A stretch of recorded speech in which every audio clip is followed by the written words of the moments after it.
Hi, boys and girls. It's me, Miss Scott. It's good to see everybody. I want to give a shout out to Connor and let's see who else. Jacob Martin. I want to say hi to Jacob Martin and Ace. Hi, friends. It's good to see you again. Today we're going to be reading a story called The Little Engine That Could. And during our story time today, our objectives are to listen to the story about trying until you succeed and how helping others helps us all. And this is a very important story for us right now because sometimes when we're shut up in our house, we feel like, well, I can't help others. That's not true. We can always help our family members do a chore that's not expected of us, or we can even help a neighbor, maybe by going and picking up sticks in their yard or something of that nature, even with social distancing, friends. All right, our objectives for today is we're going to talk about infer and predict. Remember, the word infer means to say something without really saying it. So if I said, I really like ice cream. Do I really like ice cream? Probably not, because it's the way I said it. And when we can talk about infer, that means read between the lines, okay?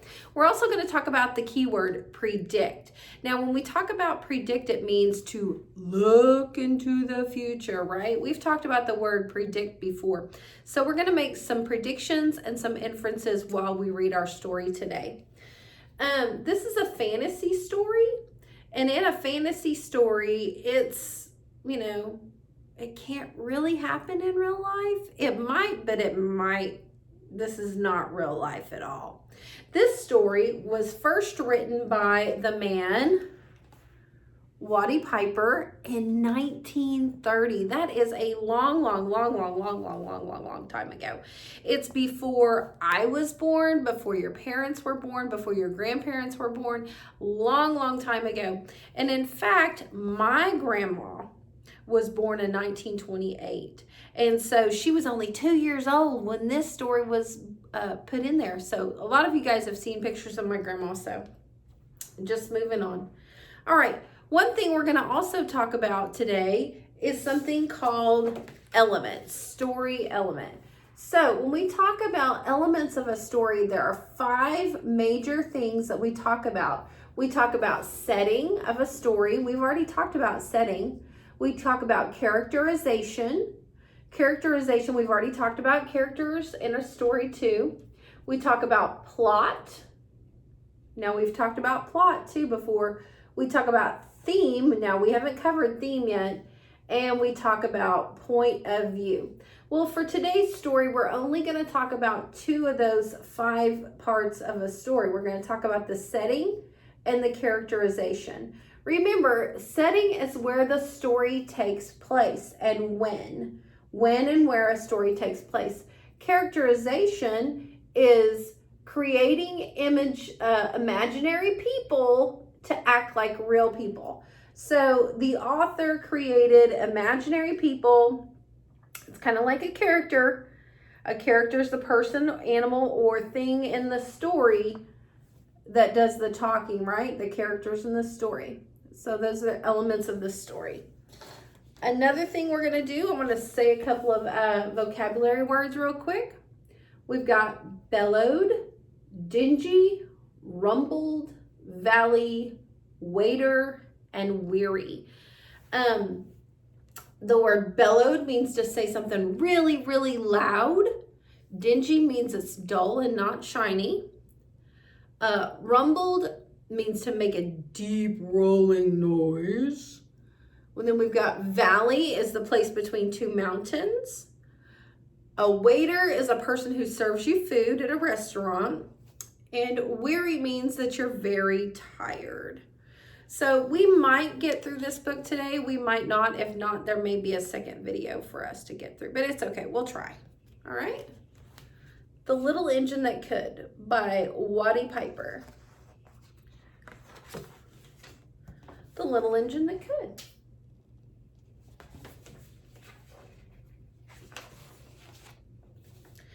reader. She could start with a soft whisper, I can, I think I can, I think I can, I think I can. Slowly her voice could grow, I think I can, I think I can, I think I can, until finally, with a result confidence, she read, I think I can, I think I can, I think I can. Even today, as an adult, a father myself, I can still hear my mother's voice and this familiar cadence as she could read those powerful words to me. I can see the rocking chair she would sit in together in the bedroom and still feel the warmth of those moments. Though multitudes of people have read The Little Engine That Could, spanning many generations, when I was a young boy, it seemed to have been written and created only for me. It was my book, it was my story, and it was my message. I love the spunk of the little blue, and her willing determination has inspired and actually sustained me in some pretty hairy instances throughout my life. I'm comforted by the knowledge that my grandma read The Little Engine That Could over and over to my mother all those years back in 1940 when she was a little girl. My mother then read it to me time and time again when I was little. I have now read it to my little boys over and over again. And one day, perhaps my two sons will read The Little Engine That Could again and again to their own children, my grandchildren. It's the original author, Lauren Crowley.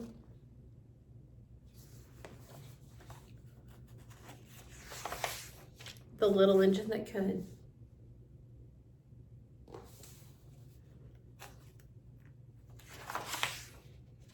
Chug, chug, chug, chug, chug, chug, chug, chug. I bet I can do it like this. There we go. Chug, chug, chug, chug, chug, chug, chug, chug. Puff, puff, puff, puff, puff. Ding dong, ding dong. The little train rumbled over the tracks. She was a happy little train, for she had such a jolly load to carry. Her cars were filled full of good things for boys and girls. Now, where does this story take place? What is the setting? Do you see it? Where are they at? Are they at the Walmart? No. They're out in the country, aren't they? See, there's a cow and a bridge and open fields. They're in the country. That's the setting.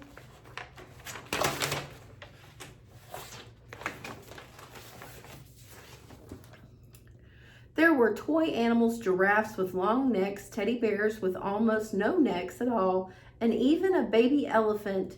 Then there were dolls with blue eyes and yellow curls, dolls with brown eyes and brown bobbled heads, and the funniest little toy clown you had ever seen. And there were cars full of toy engines and airplanes, tops of jackknives, picture puzzles, books, and every kind of thing a boy and a girl could want.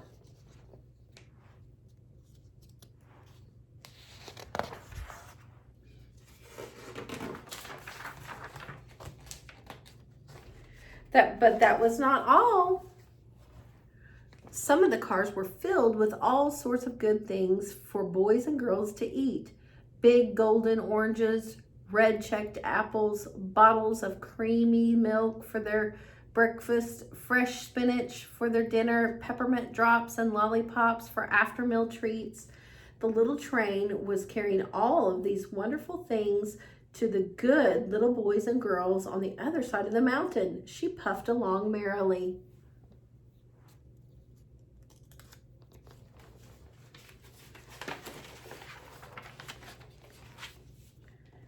Then all of a sudden she stopped with a jerk. She simply could not go another inch. She tried and she tried, but her wheels would not turn. What were all of those good little boys and girls on the other side of the mountain going to do without the wonderful toys to play with and the good food to eat?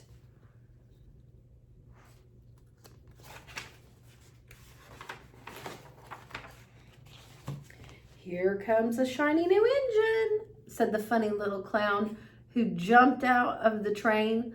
"Let us help him and help us." So all of the toys, all the dolls and the toys cried out together, "Please, shiny little new engine, won't you please pull our train over the mountain? Our engine has broken down and the boys and the girls on the other side won't have any toys to play with or good food to eat unless you help us."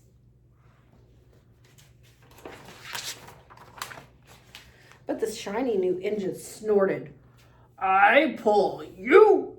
I am a passenger engine. I have just carried a fine big train over the mountain with more cars than you will ever dream of.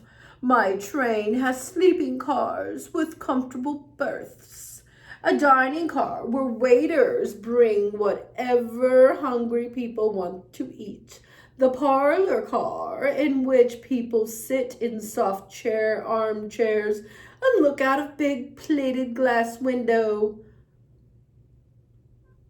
I pull the likes of you? Indeed not."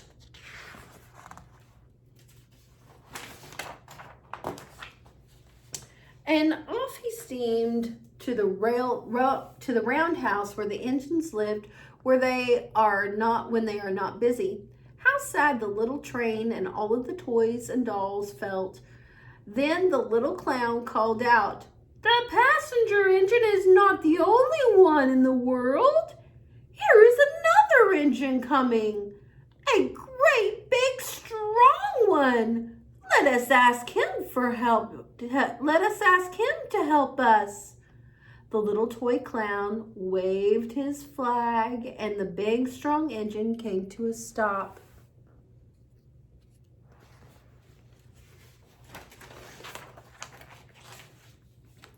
"Please, oh please, big engine," cried the dolls and the toys together. "Won't you please pull our train over the mountain? Our engine has broken down and the good little boys and girls on the other side won't have any toys to play with or good food to eat unless you help us." But the big strong engine bellowed, "I am the freight engine. I have just pulled a big train load with big machines over the mountain.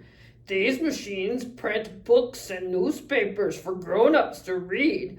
I am a very important engine indeed.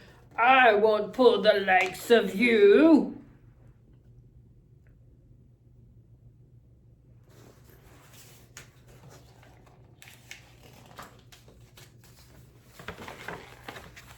And the freight engine puffed off indignantly to the roundhouse. The little train and all the dolls and the toys were very sad. "Cheer up," cried the little toy clown.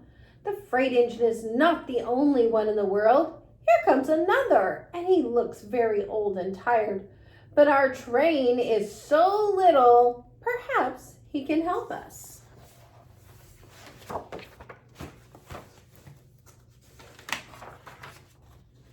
So the little boy clown waved his flag and his dingy rusty old engine, and the dingy rusty old engine stopped.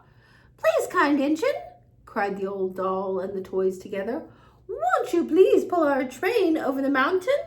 Our engine has broken down and the little boys and girls on the other side won't have any toys to play with or good food to eat unless you help us."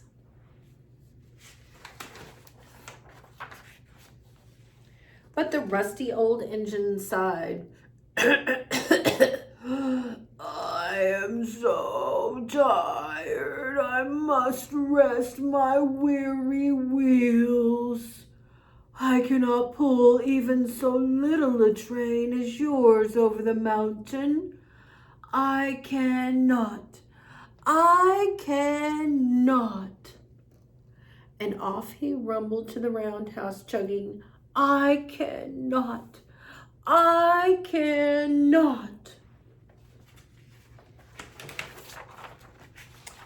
Then indeed the little train was very, very sad, and the dolls and the toys were ready to cry.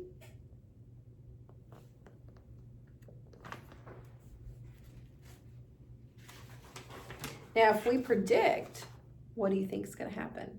Think they're going to find a train to pull them over the mountain? Or maybe they'll fix it. We don't know. Make a prediction in your mind and keep it there. Let's see. But the little clown called out, "Here comes another engine, a little blue engine, a very little one. Maybe she can help us." The very little engine came chugging merrily along. When she saw the toy clown's flag, she stopped quickly.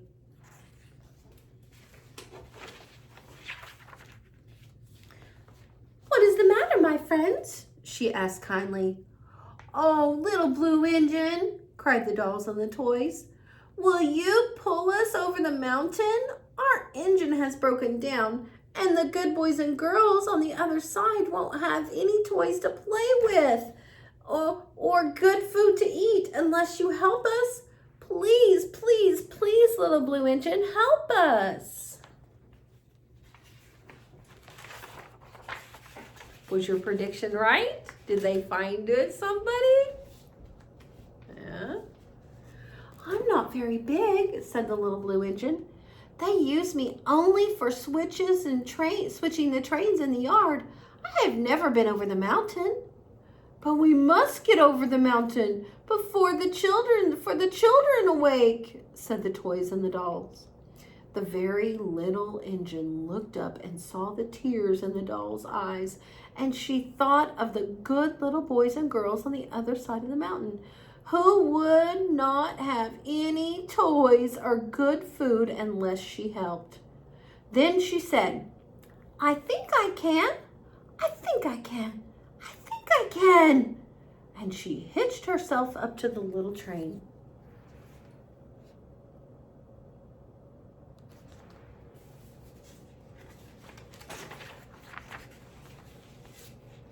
She tugged and she pulled and she pulled and she tugged and she slowly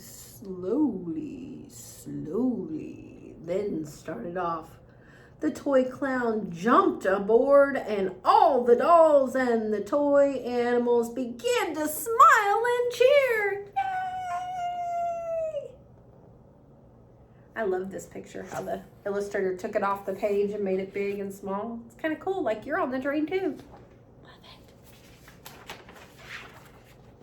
Puff, puff, chug, chug, puff, puff, chug, chug, went the little blue engine.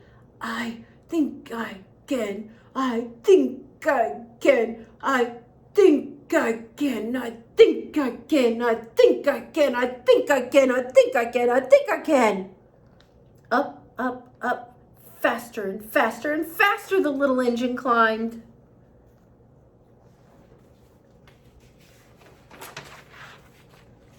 Until at last they reached the top of the mountain. What happens when this train's going to reach the top of the mountain? What happens when it goes down the mountain? Can you predict? Do you know what's going to happen? I think I do. Down in the valley lay the city. "Hurry, hurry," cried the funny little clown and all the toys. "The good little boys and girls of the city will be happy because you helped us, kind little blue engine."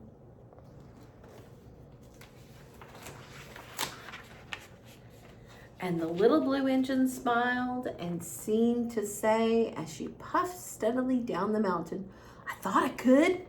I thought I could. I thought I could. I thought I could. I thought I could. I thought I could."